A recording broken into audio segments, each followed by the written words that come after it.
People always warn me that nothing good ever happened after 3 in the morning. I laughed every time I heard those stories. Looking back now, I wish I had listened before moving into apartment 307. The landlord was already waiting for me. His face looked pale and strangely exhausted.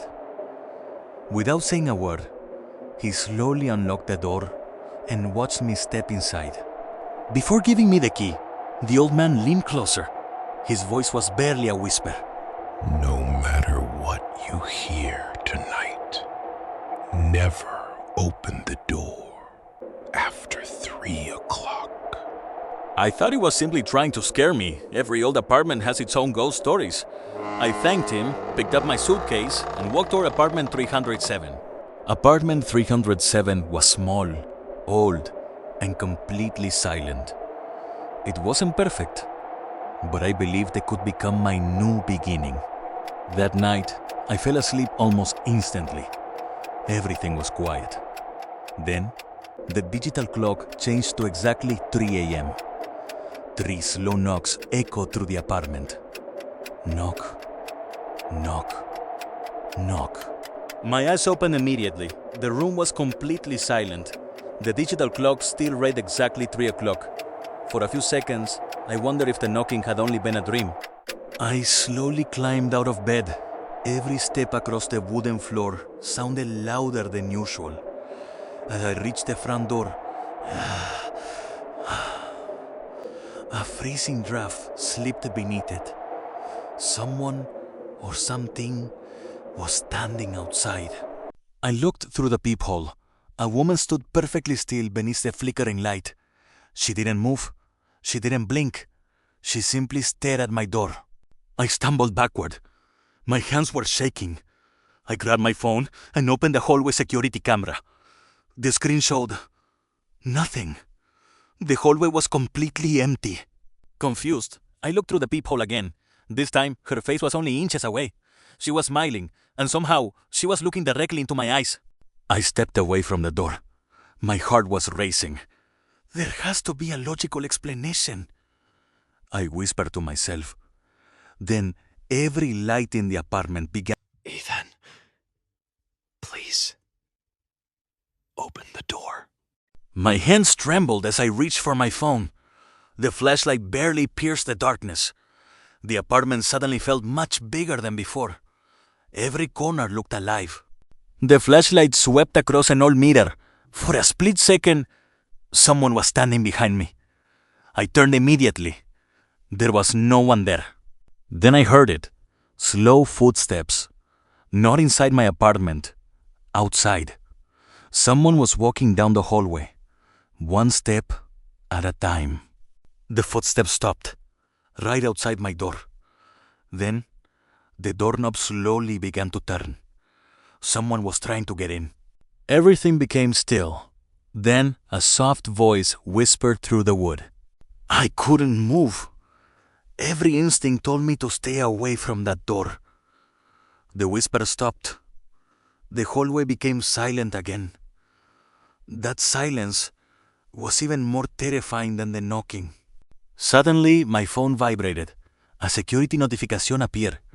Motion detected outside apartment 307. My blood ran cold. I opened the live camera. The hallway was empty. No woman, no footsteps. Then I noticed something in the corner of the screen. Someone was standing behind me. I spun around. Nothing. The room was empty. Slowly, I looked back at my phone. She was still there. She slowly lifted her head. Her eyes were completely black. She wasn't looking at the camera. She was looking at me. The screen suddenly went black.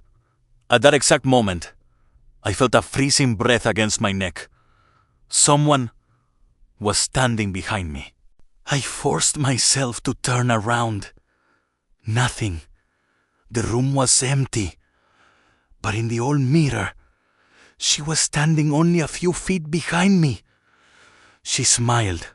She slowly raised one finger, not to threaten me, to silence me. Shh. Her lips moved. but I heard no sound. Knock, knock, knock. This time, the sound wasn't coming from the hallway. It came from somewhere inside my apartment. The knocking continued. Slowly, I followed the sound. It led me to the old wardrobe. Its wooden doors were trembling. I pulled the wardrobe open. Nothing jumped out. Inside, there was only a dusty wooden box and an old photograph. The photograph showed the apartment's residence. It had been taken decades ago. Then I saw him, a young man with my face, standing beside the woman in white. A soft voice echoed behind me. I finally found you. The room became freezing cold. When I turned around, she was standing right in front of me. I stumbled backward. She didn't chase me. She simply stood there, watching me. There was no hatred in her eyes, only sadness. Then she slowly raised her hand, pointing toward the bedroom. I walked into the bedroom. Dust covered everything, except one side of the bed. It looked as if someone had been sitting there only moments ago. Something caught my attention. An old music box, hidden beneath the bed. The moment I touched it, it began playing by itself. The melody filled the room. The woman closed her eyes. For the first time, she didn't look like a ghost. She looked like someone remembering a happier life. The melody suddenly stopped. A hidden compartment clicked open. Inside, there was an old letter and a tiny brass key. Someone wanted me to find this. The paper was brittle. The handwriting was elegant. If someone finds this, please don't let them forget us. As I continued reading, the apartment changed.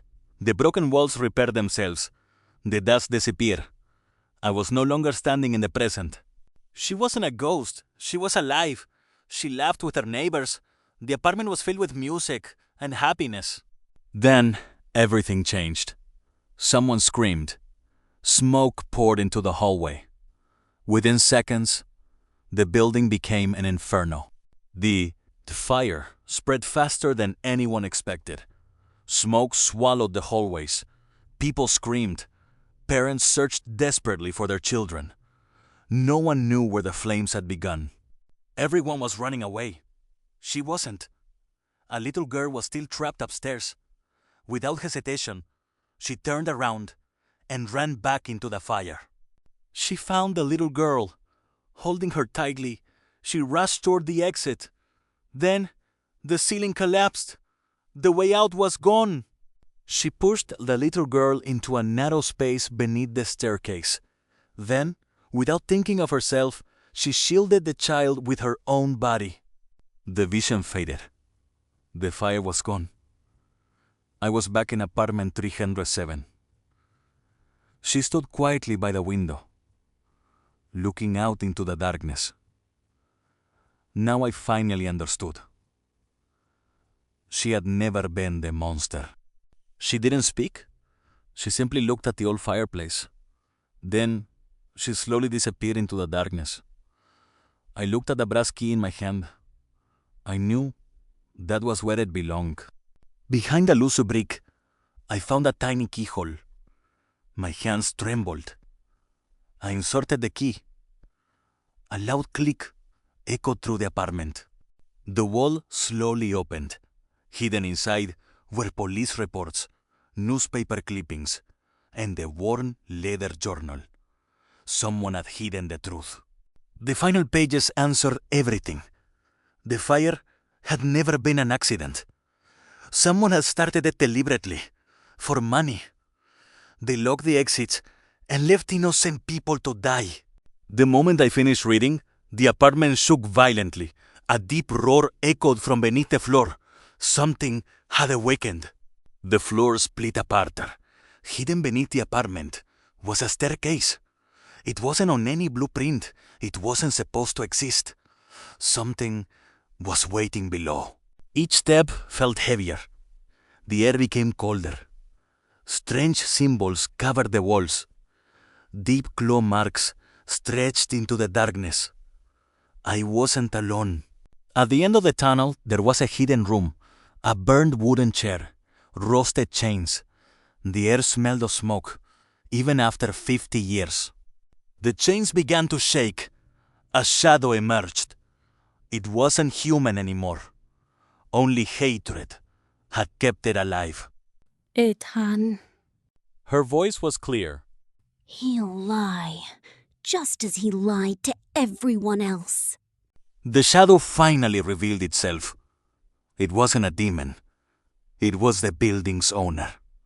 The man who started the fire. Hatred had twisted his soul into something monstrous. The creature charged. She stepped between us. Light collided with darkness. The entire chamber shook. For the first time, she fought back. The journal opened by itself. One final page remained. A confession, signed by the man standing before me. Truth was his greatest fear. I read every word aloud. His lies could no longer survive the truth. The fire faded. The darkness cracked apart. The monster was gone. She looked at me.